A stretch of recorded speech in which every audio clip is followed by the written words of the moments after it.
Morning, chaperoonies. Welcome back. Welcome back to the pod, episode 55. I was just that made me start because I was listening to the episode 54 and 53 this morning. I realised you do it on like every pod. It's like just some sort of little break the ice a little bit. Don't know how to start. We got a underrated, underrated Q&A / basically everything in one. Yeah, what's the other thing I just mentioned? Would you rather? We're filming 2 pods in a week, guys. So we actually only filmed like 3 days ago. And that's I'm off to Hong Kong, then Australia. Fucking Australia, mate. Yeah. How long are you actually going for, by the way? So it's 2 weeks. It's from the 26th or whatever Tuesday is coming up. I think that's like the 26th. Yeah. Pretty sure it's the 26th through till 25th, through till the 8th of December. So, yeah. 1, 2, just a bit less than 2 weeks total. And then... It's going to be a lonely thing. Yeah, for real. Bro's going to be chilling in there. I'm going to be hella lonely. And then we've got... Madeira. I keep forgetting where we're going. Yeah, so I'm like, is it Yeah, so just box that off. It's going to be a bit of a weird one because it might be like 15 degrees-ish, but... Yeah, but it's going to be fun. Yeah. We're probably going to have quite a lot to talk about on the pod. Yeah, which I'm actually looking forward to. Bit of a Madeira pod, and this will actually happen. Bit of a debrief, yeah. Oh, yeah. Yeah. This will happen, guys. I know we promised this a lot, but this is happening this time. We will do a pod in Madeira. The kitchen and the settee whole like vibe of the Airbnb we've got is... If it was a shithole, we wouldn't do it because we wouldn't like the aesthetic. Yeah. But it's nice, so we're going to do it. Got some like orange glowy light in there. A couple of plants, I think. Yeah, the set is going to be like, we're just copy and pasting basically, this into Madeira. Just need to box the car, but... Yeah, we need to get that sorted. What are we going for? Fiat Panda or something? Probably Fiat Panda. Tenner for 4 days, that'll do the job. It's a tenner, but you got to put down $1,500. Even if the car's worth about 300 quid. Oh, right, okay. So yeah, that should be pretty fun. The Australia trip is to for the cricket, but I think we're also going to go to the Gold Coast. Really? Ooh, that should be pretty wicked. That will be cool. Dad said it was like... Can I come? I was literally about to say that. Please, can I come? Yeah. Box a flight. Mark, if you're watching, if you want to pay for my flight and like everything else I'm there, feel free. Completely open to it. I'll just pay you back in installments over about 30 years. But yeah, he was saying it's going to be like 38 degrees and... Yeah, that's awesome. Because it's summer, isn't it? Yeah. Yeah, you're going to get tan. Yeah. I was messaging Sheep, but he's obviously in Sydney. So where does the Gold Coast actually start? And I actually don't know. Because I always hear, oh yeah, the Gold Coast. Yeah, what does that even mean? Where the fuck even is the Gold Coast? I don't even know what's there. I'm guessing it's on the east side, near like Whitsundays and that. That looks sick. Please go there. Gold. What is it? I think it's called Whitsundays, like WHIT. And what is that? It's like a place in Australia. Right. I was meant to go on that cruise. You know that cruise that we were meant to be going on? Yeah. And it got cancelled. Yeah. That was one of the places. It says the Gold Coast is there, but that's miles away from where I'm going.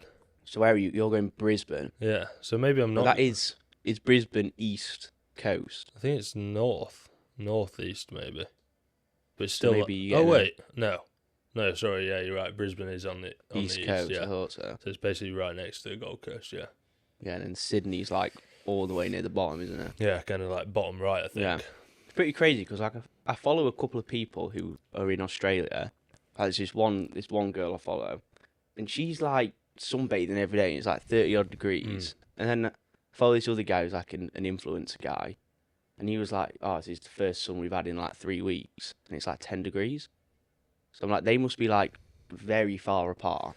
Maybe like in the very What would it It's- be? obviously it's massive, in the isn't it? south, would it be colder? Because you're like further down, closer to. Yeah, but I thought that would make you closer to the equator. No, but the equator's in Australia is above you. I think. God. World globe. This is really showing our A our lack geography of skills. Geographical knowledge here. Yeah, so Australia's just a weird country. Australia's obviously down there. Yeah. That's where. Oh yeah. So the equator is higher up, isn't it? Yeah. Yeah, although they are upside down there, gravity works different, doesn't it? So like. What in the? I don't know. No, not upside down. But anyway, wherever you're going, it's going to be warm, which is Yeah. obviously very nice. Yeah. So Where's I'm the, looking forward to it. Where's the The cricket is in Brisbane. defensive shop for 14 hours?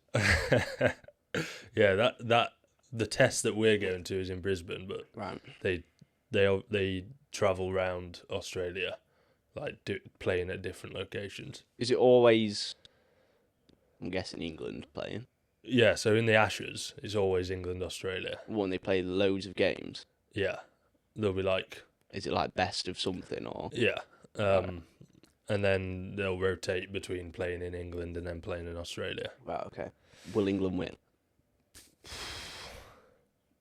I think it could be. I'd say we are the underdogs. Really? I think. Okay. It's close, but It's so weird, isn't it? How like different countries are just better at different sports. Like yeah, if we were to play Australia in football, even though they're like huge compared to us, they're shit at football. yeah. Well, the population's actually really small. Is it? Like Oh, because obviously you got the outback, haven't you? Where Yeah, I'm guessing not many people live. compared to the like actual size of the country.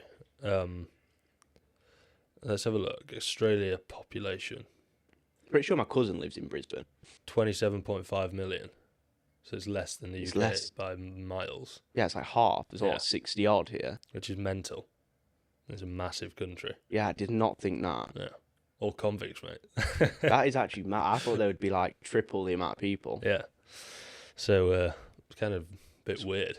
Yeah, especially when you go to places like Croatia Yeah. and literally everyone there. You might as well be in Australia, man. Yeah. Mike, good eye, Mike. Oh, But no, mate, go to Croatia That will be fun. on the sail.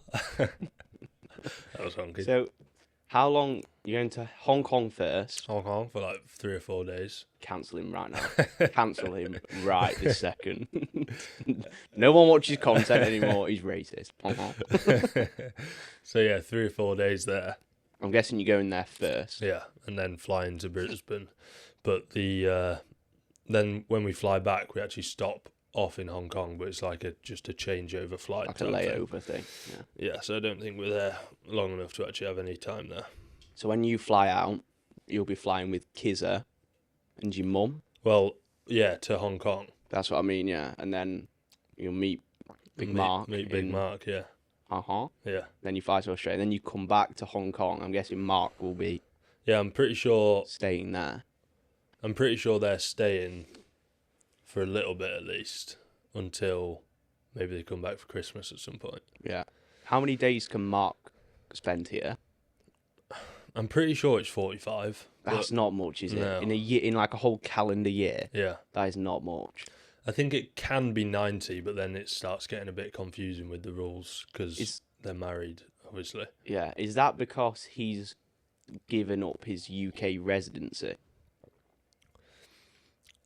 Because I think it's stupid, right? He's born and raised in the UK, Yeah. done obviously quite well for himself. Born and bred, mate. Got working in Hong Kong, can only come back for 45 days.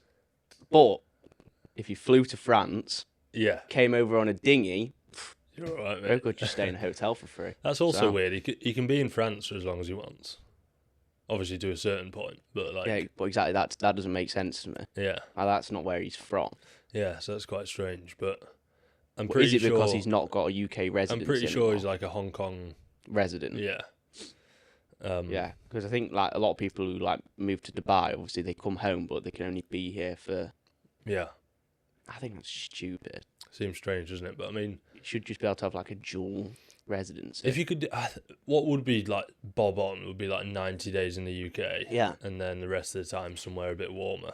So what's that? 3 months. Yeah. You come home for the English summer Yeah, I feel like and you a bit would of be missing out. Christmas. Yeah. Like 2 months in the summer, a month in Christmas, Yeah. something And like then that. when it's shit, you can just leave. Yeah. And that would be really ideal, but obviously it's not. Yeah. It's not like that. Where would you go if you had to choose one place to go And live. Yeah. That is a tough one. I actually don't know. Between like Dubai, obviously, Bali, and then probably like Miami. Yeah. They probably would be like my 3 picks, or like Marbella. Yeah. But I think Bali would be good, but could I be there for like 9 months of the year? Or would I get a bit like, oh my God, like, give me a bit of normal civilization? Yeah, it's completely like out of reality, Yeah, isn't it? yeah. I saw a video and people were saying like, if you move to Bali and then end up moving back, like to England, it's like the weirdest thing ever Yeah. because it's like not reality living there. I think there's pros and cons to all of it. Like Bali's obviously pretty cheap for a lot of stuff. I've heard gym memberships are quite expensive, Yeah. but all the gaffs and that are quite cheap. And obviously it's really handy for Yeah. all the little things. But then there's, like my mum was saying, she didn't like it massively because it was Really? just like Very rubbish rural. everywhere. Yeah, I think it's just rural, isn't it? Yeah. Like, I think that's what I'd probably end up getting a bit fed up of. Yeah, like she didn't like how there was just like bins and stuff, Yeah. just all over the shop, like tipped over and Yeah, kinda a bit whereas if grim. you're in like Dubai, It's the polar opposite. yeah, you've got everything. Yeah, But then would I get fed up of just being in like freaking concrete jungle, man? yeah, hustle culture. In the middle of a desert, like would I just be about this a bit weird? Yeah, I don't know. you know the whole like business bros move into Dubai or whatever. Yeah. Like, oh, this is where we Yeah, this is where we you thrive. got to be. Like I can't quite see how that would work. In terms of, Well, like surely you're still sat in front of your desk, like yeah, it doesn't really change much. If you're busy coaching, yeah, your day still is majority yeah, sat exactly. behind a desk, and most likely like you're going to be living in some apartment. Yeah, Like, I don't know. I think that would be a little bit weird. I kind of get the whole like there's lots of people doing similar-ish businesses, so if you get a bit of a circle around you can like bounce ideas off people and stuff like that. But On the flip side, I think that would piss me off a bit, yeah, to be honest. everyone just I can just imagine everyone So, saying like, stuff as if it's like pretentious. the gospel truth. Yeah, Yo man, you've got to be doing this. yeah. I think that wouldn't. I think for us, it would annoy us. Yeah. You're only If I spending went, £1 million a week I on think- ads. If I went and lived there, I think I'd probably keep myself to myself pretty much. Yeah, Have like maybe a very small group of people that you might go out with or whatever. yeah, But like I couldn't be like submerged in it all the time. yeah. So, but then there's Australia. Everyone goes there and raves Yeah. about it. For me, like Australia, obviously I'd like to go, but it's not. It generally isn't somewhere where I'm like, oh, I'm dying to go there, Yeah, and I don't really know why. I think I'll get a good picture of kind Yeah. of what it's like when I'm But there. you have been before, haven't you? But were you quite a I lot was when I was younger? like 12, I think. Yeah, All I remember is going to the aquarium. yeah. I think this time you'll go and you'll be like, this is sick. Yeah. I do want to see like what Sydney's like, but Yeah. I don't know if I'll have the time to. To go. It's Yeah. not like you can just drive down in a day. Is No, it? you'd have to get a flight. And I was thinking I could just get a flight, like chuck some gym clothes in my bag or whatever. Yeah, Go meet it with sheep for a day, and yeah, and go back the next day. but It's just like, is it logistically possible and is it a good idea? yeah. And I think the flights like they're not stupidly expensive, but it's not like just flying across. No. You're not going to get a 20 quid flight like you could do in Europe to some random Yeah. gaff. Let me have a quick look. Brisbane to I reckon it must be like 150, 200 quid. It's weird because, like the inter... What are they called? Like the inter... Basically where you fly to a different part of the country, yeah. in the same country. They're just weirdly, like, really expensive. Yeah. So these are looking like about 100 quid, which is all right. But It's then not you too got I'd have to stay somewhere Yeah. Yo, sheep, you got a spare bed, mate? Yeah, sleep on his floor. No, that would be cool. So yeah, I mean, we'll see what time I've got, but should be good. Anywho, Yeah, should we get into the yeah, let's actually get into the shiz? part of the pod. Right, do you want to go through these overrated, underrated that I got?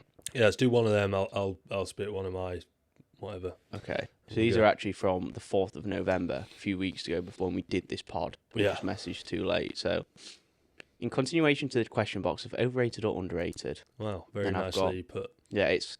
I don't know this guy, but he follows you as well. We've spoke about him. Fat Alid. Yeah. I see his training quite a lot. I didn't know if he was just some like bot account because of his name, but then he's not. He Yeah, actually yeah. is just a normal guy. I always see him. I always see his reels on my feed.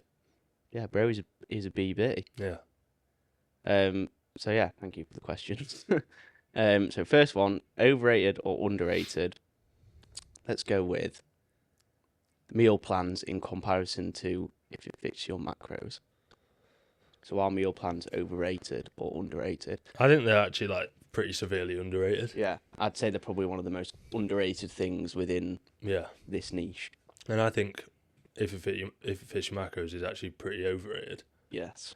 Like, it's a Yes. pain in the arse because you got to track It's like, everything. oh my god, it's just tedious, isn't it? Yeah, Like, let me scan my food yeah, again. it's annoying. 20 grams of paper. It's like so tedious. Like, I Yeah. used to do it. It takes more effort though. Yeah. Like people think, oh, it takes more effort having a meal plan than if it fits your macros, but it definitely doesn't. Yeah. I think the best approach for most people is a bit of a hybrid. Yeah, Where you've got like a skeleton meal plan. And then, let's say you've got chicken and potatoes with a bit of veg. yeah, Going fancy chicken and pasta and just Swap it. making the swap there. yeah. I think we spoke about this before on the pod, haven't we? Where we sort of said you could do if it fits your macros, but have like still a set pool of foods Yeah. that you just choose from. So then you basically are following a meal plan, but it's less structured than a Yeah.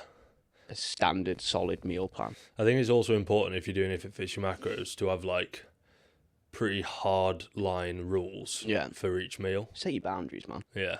Because like it would be very easy to start going down a route where you basically just eating. For convenience and Yeah. niceness. Yeah. It's like you'll realise, I can fit in this frozen pizza every day if I put a bit of chicken on top Yeah. of it. It's just It's it's like- stupid. It's probably really high in trans fats and Yeah. making you not very healthy. Yeah, imagine if you were dieting, yeah, and let's say you were just on like 2,000 calories, I would be finding ways to fit like bags of Haribo Star Mix into my 2,000 Exactly, calories. yeah. It just isn't. It's just not productive. I think the other problem you run into is it can be very easy to kind of run out of your macros Yeah. really early in the day. Yeah, especially if you're dieting Yeah. and you're hungry, end up slamming 1,000 calories in meal Exactly. one. If you're like normally having a bit of dark chocolate on your oats, and you're like, you know what, I might have a couple of extra squares Yeah. today. Got no fats left. Yeah, Guess I'm it's eating just- chicken and veg the rest of the day.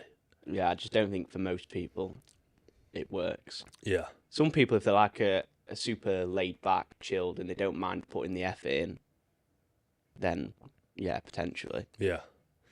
I do think most people have like a subconscious meal plan Yes, I'd agree. because like I think that's like you. yeah. You have like I have like a seriously regimented meal plan, which has its pros, it also has its cons. Yeah. Where if you've got a meal plan, but it's not like a physical Yeah. I mean I've obviously built it on this, but one like fit, yeah. It's easy again to make it's changes. it's quite a loose sort of skeleton. Yeah. But even if you don't have that, like realistically most people have maybe 2 breakfast selections, 2 or 3 lunches, Yeah. and maybe 3 or 4 dinners that they Yeah. tend to pick out of. Yeah, I think you're the classic of like you've just got a pool of foods that you'll go to, Yeah. and you can make your meal plan from there depending on what you fancy. Yeah. But if you've got that and you just spend a little bit of time going, right, I normally have this meal, can I just make it a little bit better somehow? And then make that Yeah. like the stock meal that you go for. Especially if you're just trying to maintain your body weight. Yeah, it's pretty easily doable, isn't it? Yeah. And I think generally if you do that and you do make each meal like have a decent amount of fibre and a good amount of protein or such things like that, most people will probably end up eating around about the maintenance anyway, just because of like Yeah. hunger signaling. Yeah. Maybe slightly above for like average person, but you're not going to be too far off if you kind of make those Yeah, I'd agree. tweaks. I think I'm just like a bit autistic when it comes to meal plans. Like, even if it's like I have the same thing every single day. Yeah, Like you know, like I'll come in, it's the same shit. If I have to change something on that day, even if I know it's still exactly the same, yeah.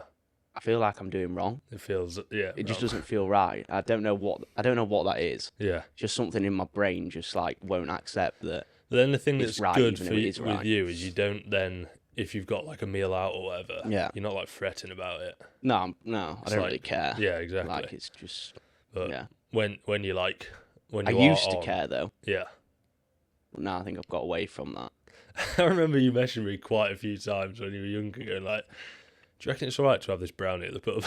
Just be like, now I'd just be like, just fucking have it, mate. I don't, Like, I what don't you know doing? what you were like expecting from me. Like, You like no as no if I've got brownies. some like special knowledge that you didn't have about these brownies. Yeah, I thought he was gonna like tell me some way that I can make this brownie that's like 800 calories, 100 calories instead. While There's still always eating a exactly the sunning same brownie brownie. and the little raspberry flakes around it. Quality. So yeah, meal plans underrated. Yeah. And if you've not got one, probably try and build one yourself. At least have a bit of a game plan for Yeah. yourself. Agreed. Um, It's pretty easy, right? 3 protein sources, 3 carb sources, couple of fat sources, yeah. you veg. could do. You're fine. There's certain Sorted. foods as well that just tick so many boxes. Like Yeah. blueberries are so goated. You could, I reckon, if you had like 200-300 grams of blueberries, you'd pretty much tick 95% of Yeah. like the micronutrition that you need to. And we do that. Superfood. Like our like go-to fruit is blueberries. Yeah, I it's have cracked. 2 servings every day. Yeah, So like it just makes it so easy. yeah. Question: if you had to strip back your training to 3 simple rules to get big and strong, what would they be? It's quite a good question, actually. 3 simple rules. Yeah, so just like really simplifying it down and getting rid of the bulk crap. Number 1, just get fucking strong. Yeah, agreed. Simple. Number 2 is don't deep your accuracy too much. Yeah, Deep the setup of the exercise. yeah, agreed. Number 3, just stick with the same movements. Yeah, I think they're my 3 simple. I think things. that's a good list. I think just get strong. I know that's a little bit broad, but It's tough because you could say it's easier said than done, but actually it's quite easily done. yeah, Like Yeah. if you actually just try in the gym to get stronger, it's You- pretty easy. you'll probably Yeah. get stronger. I was having this conversation on what day was it now? I was training on my own. It'd been Wednesday night. You know Chris, cameraman Chris. Yeah. His mate, I think his name's Liam. Yeah, Who we were speaking to the other week when we were on the adductor. He came up to me and was like, I kind of want to pick your brains a little bit. I was like, with what? And he was just like, in regards to like your training, because he was like saying to me how he used to train, how like we train, yeah, like top set, back off. And then when he started training with Chris, is when he's like changed to more of this like high volume approach. it's quite the culture here, really. Yeah. And he was sort of saying to me, he was like, when I look at them lot's progress, like Ryan, Josh, Chris training that way, it's really good. And he compares it to his own, Yeah, and it's not as good. And he was sort of just asking me questions. He was like, basically saying like, no offense, obviously I'm probably stronger than you on like 50% of movements. And I was like, yeah, probably a lot more than that. He was like, why do you look like that? And yeah, I look like me. yeah, And it's quite a hard thing to explain.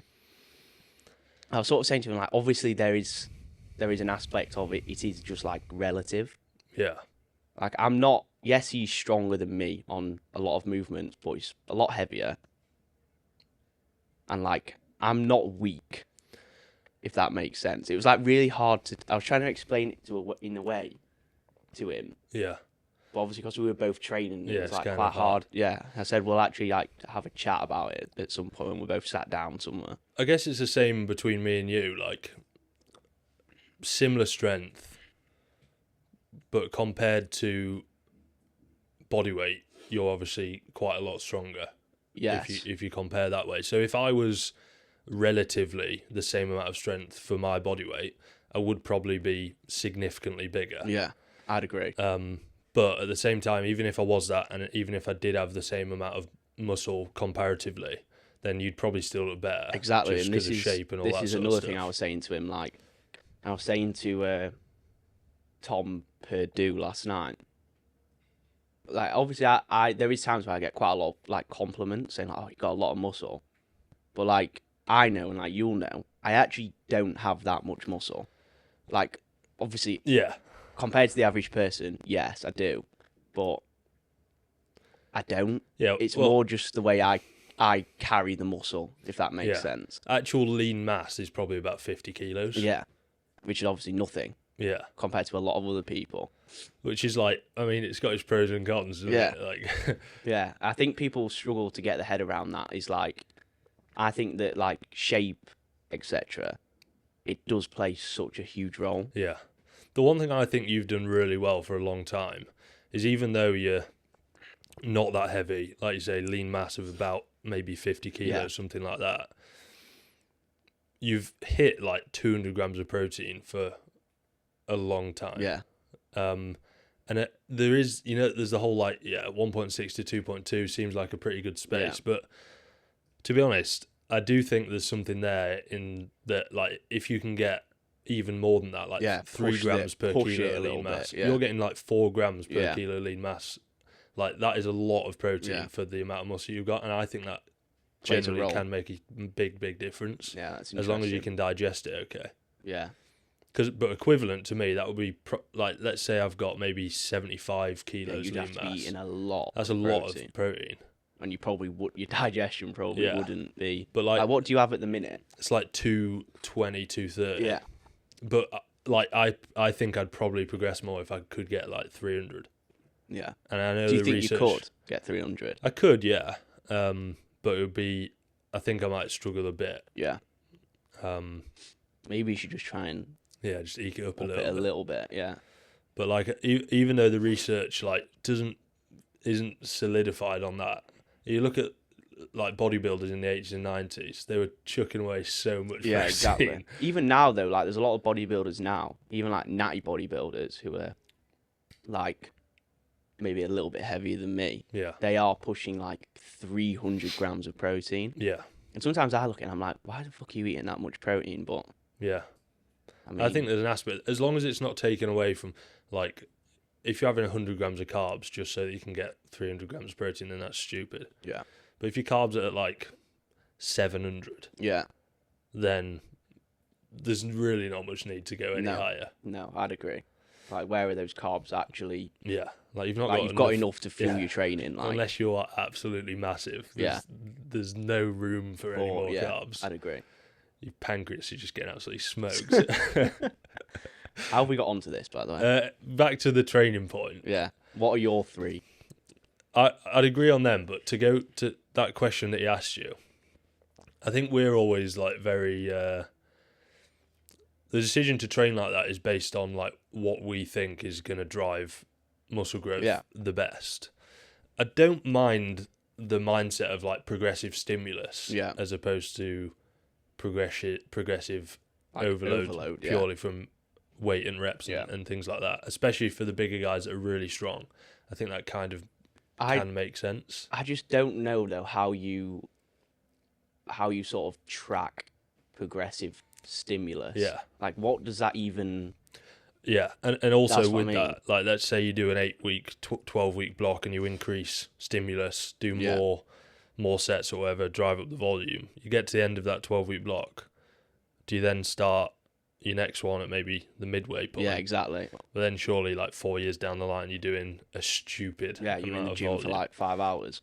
So I think it's got a point where it kind of stops working Yeah. that way. But like, what is definitely true is muscle grows from increasing the amount of tension going through the tissue, which is mostly going to come from getting stronger. Yeah. So for me, even the guys that train with like higher volume and things like that, I think it acts as a bit of a facade, is that the Yeah. word? And it's like, actually, they're doing all that sick, but they've actually just got really strong. Yeah. It's like when we were, like Josh the other day was saying he'll be doing like 10 sets on a leg press. Yeah. But it's not like he's doing 10 sets of like one plate. No. Like you see him in there, he has got like 6-7 plates on there, Yeah. which on that leg press is very heavy. Yeah, and his training intensity is like Is high, yeah. like max sort of 2 reps in reserve, I'd say. Yeah. The only thing I would, if I was suggesting to them what they should do, which is appreciate like they're way bigger than me, so they could just not listen to me at all. Yeah, but I hate all that of like, oh, if I'm bigger than someone, I'm just not going to listen to it. Like, I think they might take. I think it they on board, would. to be Yeah, fair. I think they are quite interested in it. But the one thing I would suggest is like, sure, keep your volume really high and things like that, but towards the back end of your sets, rather than changing the form to get the weight to move the same speed, try and keep the same execution. Yeah, And throughout. like get some slower reps. Yeah. And they do it on like the leg press because you can't. It's impossible to. But on like pulling movements, I think if they just maintain the form a little bit better and got some like 3-4 second concentrics, Yeah, because if you they would help. Again, this is not always like grilling their training, of course not. But if you were to watch them do maybe like a lat pull down, Yeah. like the concentric speed actually probably gets quicker Yeah. towards the back end of the set because there's more momentum being used. Yeah. But like you said, if they just kept the sort of momentum minimal like they do at the start of the set, Yeah. they're gonna get slower reps anyway. Or at least take it there. Let's say you're doing a 15 rep set. Take it there to 10. You hit failure with that, and then go rag it Yeah. about. Yeah, Rather than it kind of being like a continuous thing. I agree.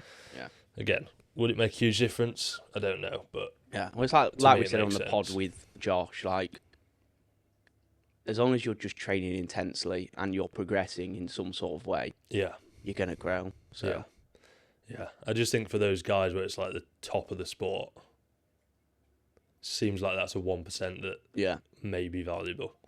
agreed. Hit me. Oh, shit, he's got shit. Has it gone? Which I think, to be fair, they did actually say. Ryan and Josh said like we'll get a training session in. We just Yeah. need to organise it. I'm going to be training legs, which is not Yeah. going to be fun. But it could be quite interesting if we get to train with both of them to sort of maybe do 2 sessions. Say right, you take us through one, we'll take you through one, and see if we can learn anything from Yeah. both. So back to the overrated or underrated. Exercise selection. Is it overrated or? I mean, you could have an argument for both. I think. I think most people don't really think about it that much. Do you not? I think they're like, Your general yeah, gym goers. I think the natural thing to do is like, yeah, I like that one. I'll Let's just just do that. But again, like, is that subconsciously still just making the right decision, or if they like it? I think it depends what you're defining as I like it. Do they Yeah. like it because it's really fucking easy, Yeah, or do they like it because it feels good? yeah. I think it's I don't know whether it's underrated or overrated because I don't really know what most people think about it, but I'd still say it's underrated. yeah. I think especially if you've got quite a wide selection of exercises you can do, Yeah, that's going to be the difference between hitting a plateau or not. yeah, Even like exercise order, yeah. same sort of thing. I think exercise order here. Again, you could have an argument for both. Like, if you're training at Rotherham, you've obviously got a lot more ability to maximize your sessions. Yeah. So, do you think exercise order matters more at a gym like that or a gym here? because you could say, well, here you've not really got any choice of like manipulating resistance profiles through the machines. Yeah, there's probably more you can do at Rotherham, isn't there? Yeah, well, definitely, yeah. But do you think it's more important then to think about it there, or more important to think about it here? Do you get what I'm trying to say? Like, it's quite a tough. I think when you've got the ability to change the resistance profile, you can do it in a bit of a wonky order and still get a decent session out of it. Yeah, But then you've got to change the profile. yeah. So exactly. if it's like, yeah. So do you think about your exercise order more now we train here or when we train at Rotherham? Because I think I probably thought about it more when we were at Rotherham. Yeah, I think I agree. But I think that's just because you know that you have the ability to adjust that. Yeah. What I do probably think about here more, though, is like sort of priority principle. Yeah. I get so many people saying, oh, just can never see my abs, man. It's like, well, it's probably because you're doing plank twice a week Yeah. at the back end of your session. Obviously, you can't see your abs. Yeah. So I do actually think it's really important to select the right exercises. Yeah. But I don't think you can just do that from like first training plan. If someone asked me for a plan and I just sent it them, it wouldn't be perfect. Yeah. Oh no, it wouldn't. Obviously, yeah. So It might be takes a bit of time, perfect in doesn't it? terms of what you think, but everyone's individual, aren't they? Yeah. And that's not just like capping like that. No, That that is true. That genuinely is true. Yeah, it is very true. Like there's plenty of presses that you like that I just hate, Yeah. and it's taken me 5 years to figure that out. Yeah. So yeah, I think it's underrated. I think you should I'd be say it's choosing underrated. exercises that you enjoy, that you feel at least a reasonable Yeah. amount, and that you can continuously get strong at, and then order-wise put the stuff at the start that you actually want to really grow. Yeah. And And stuff that might potentially be a little bit more taxing. yeah, then you're sorted. So it's a tough one. Like, it's kind of overrated, but it's also heavily underrated. It's a Yeah. tough one to answer, I think. I think there's just a lot of improvements people can make by changing the order and changing the selection.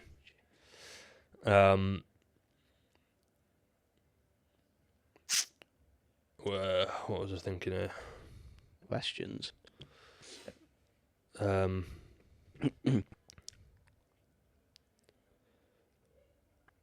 These are my favourite kind of pods. Just random waffle. Yeah.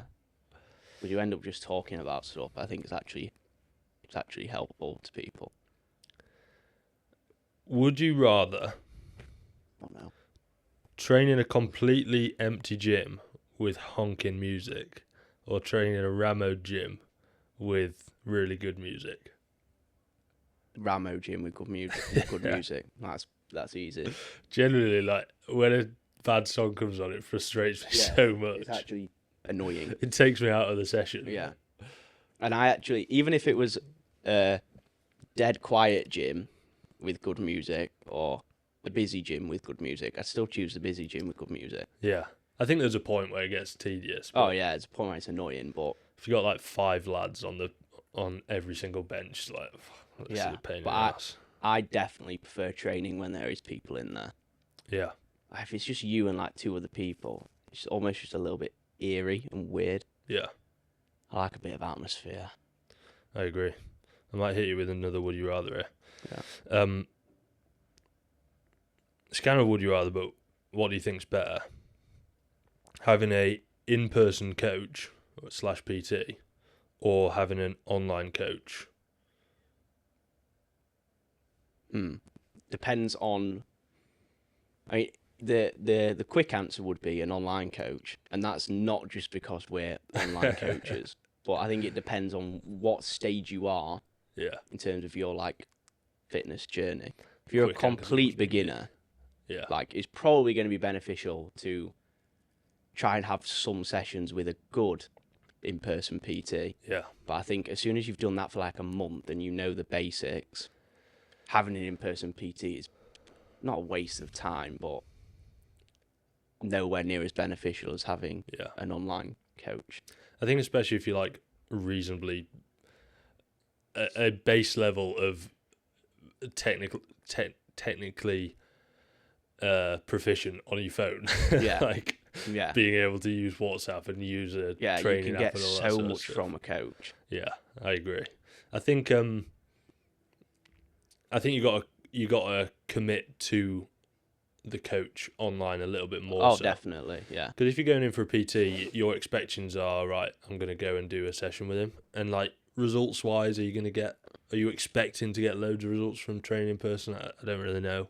Well, like, let's make two scenarios, right? You got one scenario, you have a client that comes in, even if you saw them 4 times a week for in-person PT. Okay, you do that for a year.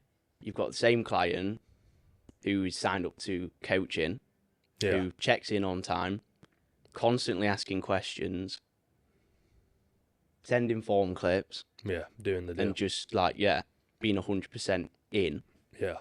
Who's making more progress? The online brothers. Yeah, like, and I don't even think it's not even close, is it? Yeah, not at all. I think there is a setup you can do with PT that would be inclusive of all the rest of the stuff as well, but then you basically, like a hybrid approach, you basically do it in person and online.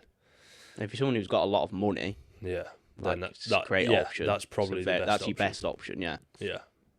But like if you're honest, if you're doing 3 sessions of PT a week combined with the nutrition and everything online, with check-ins, it's gonna be.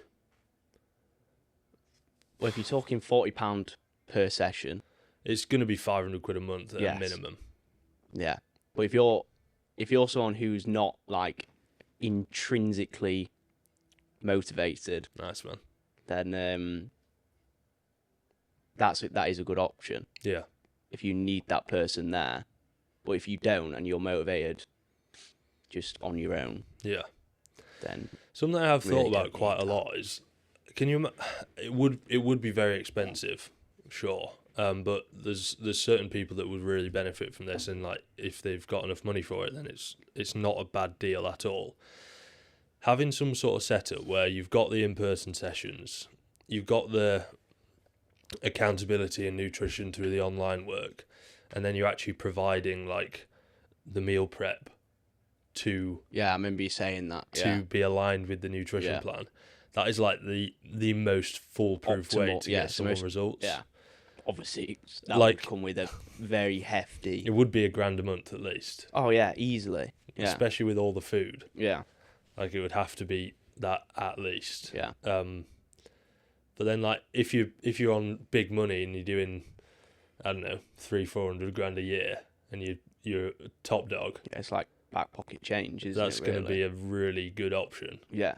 Well, you couldn't get better than that. No. But like, how do you set that up?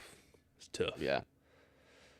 So yeah, in-person PT can be good for some people, but I think after like a month of doing it, you can definitely make more progress by working with an online coach, especially if they're good and if you can be committed. Yeah. Like a lot of my clients who sign up, I'll say like coaching is genuinely a 50-50 thing, or like 75-25. Yeah. You can't just sign up with a coach and do the bare minimum. Yeah. Otherwise you won't progress. It's as simple as that. Yeah. So it's like Luke Green, who's just signed up. He sort of came to me asking like what's going to be best, basically. Yeah. And he's not really done much training in the past. And of course I'd like to coach him online. Yeah. 'Cause that's what we do, mostly. I said, you know what? I think if we do like 4 weeks fairly intensive in the gym, taking you through the sessions, that's going to be the best platform for you to then progress from there. And I think a lot of people, right, from the outside looking in, think like, oh, you're just saying that because you want the most money. Well, that actually isn't, like, obviously, yes, that's going to be the most money for you. But it's also going to give the client, like, the best progress, and the quickest progress. That's the approach you want to take. Like, you want to prescribe. Yeah. You don't just want to be like... exactly. If you had someone ill, you're not just going to give them something that 50-50 might work. Yeah. Like, you're going to give them something that works. And, like, I could have said, right, we're going to do PT for a year. Yeah, but you didn't, because you know that's not going to benefit him. Yeah. And it's not cost effective for him. Exactly. So, yeah, if you're a complete beginner and you want to get into it, like, we'll do PT sessions with you. But I mean, even Liam, he's coming in today. Like, he's got a reasonable amount of training knowledge, but not that much. Yeah. It's like just getting in some in-person sessions is a bit of a game changer. It's going to be helpful, definitely. Do you think someone I mean, it's going to be dependent on the person, but if someone's looking to make the most amount of progress possible, do you think they should have a coach for as long as possible? You know, like a footballer, they wouldn't ever not have a coach. Yeah, I would. I would say so. Yeah. Yeah. I just think the amount of benefits it gives you and the ease it gives you. Yeah. If you can afford it, you literally might as well have a coach all the time. I guess it saves you time as well. Yeah, exactly. It saves you kind of mental. Yeah, effort. 100%. I think especially if you're someone who's like a business owner and you are very busy, like it's going to be so beneficial. Yeah. It's like Finn. So Finn, if you've not seen on my Instagram, he's just headed off to the Marines to do his like first phase training or whatever. I went to see him and train with him, and we were having a coffee afterwards. I sort of said like, I was coaching him for nearly 3 years, I think. Yeah, it's a long time. And I said to him like, how come you never left? Yeah. It's a pretty blunt question, but I was just like, it's quite interesting. Why did you never leave? And obviously, he essentially said like it was such a good deal. Yeah, it's almost like impossible to leave. He was like, there's absolutely no point in leaving. Yeah, it's like the same for me and Brad. Like Brad's my longest client. Yeah. And again, it's like he signed up just before we went to the Caribbean for the first time. Yeah. So again, like 3 years. Yeah. And I've never asked him why he's never left, but I think it's just because it works so well for him. Yeah. He might as well. But it's interesting how you get different personalities. Some people that will stay on for a long time. There are other people that will go, you know what, this has been a really, really good experience. I've done a year or whatever it might be. I think I'm ready to kind of take the reins. Yes, I also think as well, like I said, depending on the person, like I think Brad would quite happily admit that if he was to leave coaching, do it on his own, he probably wouldn't make anywhere near as amount of progress that he does now. Yeah. And that's not me being harsh to Brad. That's just, I think he would agree. That's the honest, that's just facts. Yeah. And I also think some people see it as like right, I'm gonna do this for 3 months and really try and make a change, but then that's like the work done. Yeah. And it's not like realistically, most people do drop off somewhat. Yeah. After kind of offboarding from the coaching. Yeah, 100%. Which is fine if they've kind of ticked the box. Yeah, and they're happy with that. But you'd like to see everyone that leaves to be able to at least maintain the progress. Yeah. And most do, but there is some that need that accountability. Yeah, I think for me, like, I get not frustrated, but like, I don't even know what the word is. If someone's, I don't know, 20 weeks into a gaining phase, and then all of a sudden they sort of think they can do it on their own. Yeah. And like, I get on the face of things, it looks like what we're doing in that phase is quite simple. Yeah. But I think you need to have gone through like every single phase. Yeah. Before you know exactly what to do. Yeah. And I think there's a big difference between knowing what to do and then actually going and doing it. Yeah.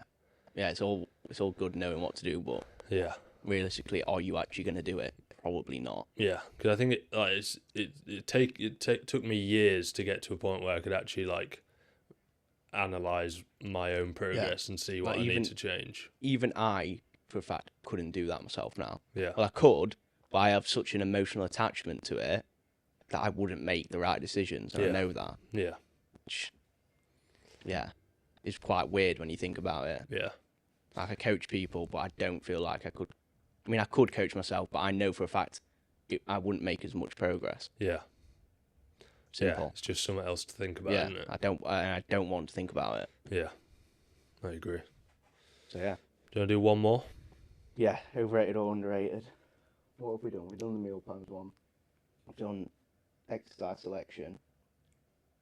Let's go with nutrition timing. Overrated. You think it's overrated? I think so, to a certain point. Like, if you just can it off completely, it's obviously not a good idea. No, I'd agree. But I think people probably do deep it a little bit too much. Yeah. I actually think it depends on what phase you're in. Yeah. I just Like, if you're in like if you're deep into a gaining phase and your food is super high anyway, like most of your meals are going to have carbs in them. Yeah. So if you miss out on, let's say your set pre-workout meal has an extra 20 gram of carbs compared to your other meals, if you were to swap them around, it's not going to make that much difference. Yeah, I actually think as well, for people that are kind of inclined to struggle with a diet,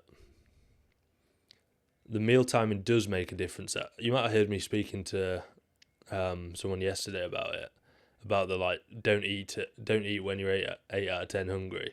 Eat when you're 5 out of 10 hungry. Talking to Chloe, Yeah, because if you're 8 out of 10 hungry because you've not eaten in 6 hours, you're gonna scrant everything you dive inside. into the cookie jar, man. Yeah, 100%.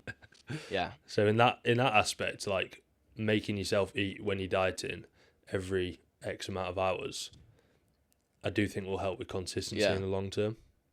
I'd agree. And I think it's also the same when people are trying to manage like off-plan meals. Like, I remember talking to Max about this once, Max Hall. He was like, "Yeah, I just won't really eat anything until like 3 o'clock." Yeah. I was like, "Yeah, but then when you go out and eat, you're going to make worse decisions because you're so hungry." Yeah, I think this whole topic's a bit of a chicken or the egg, isn't it? Like, yes, eating without timings or with big gaps in between isn't going to make a huge difference to the amount of fat you lose or the amount of muscle you gain. Maybe small. Yeah. But it may affect your decision making, which is then going to affect the amount of fat loss or the amount of muscle gain you end up having. Yeah, that's a good way of putting it. Yeah, bit of a correlation there. So I think it probably is overrated for the most part. Yeah, there's just something. And if you're just like a little bit, a Gen Pop person, client, again, like the sort of decision fatigue of like, oh, should I eat this meal now? Should I eat? It ends up the cons of that are seriously outweighing the pros of being really good with your nutrition timing. Yeah, I think it's a topic that you don't really need to overly deep. No, just don't be an idiot. Yeah, like eat fairly regularly when you're not too hungry, and you'll be all right. Whereas if you are a more advanced client and you're like doing a photo shoot prep or something, like when you do a photo shoot prep next year, like you are going to be conscious, of your nutrition timing. Yeah. So, agreed. Yeah, if you're pretty base level, don't worry about it too much. Yeah, eat 3 or 4 times a day at reasonably spaced intervals, and you'll be all right. Sound. Cooking. I think that was a pretty good pod. Yeah, hopefully enjoyed. I've got no idea what I'm going to title that. How long's it been? 50 minutes. 50? Yeah. Jesus Christ. Awful kings. Yeah, go with man. Hope you enjoyed, lads and ladies. Next time you see HL's face, you might have a bit of a tan. Hopefully. Or be horrendously burnt. The next pod we record, no. will it be in here? No, because we need to do one more on Monday. Next week? The day before? Oh, shit it now. We've done 3 pods in the space of a week. Yeah, we'll make it work. And then the next pod after that will be... In Madeira. So 2 pods time, Madeira pod. Subscribe, fellas, so you can see that. Yep. And we'll see you in the next one. Yeah. Bye.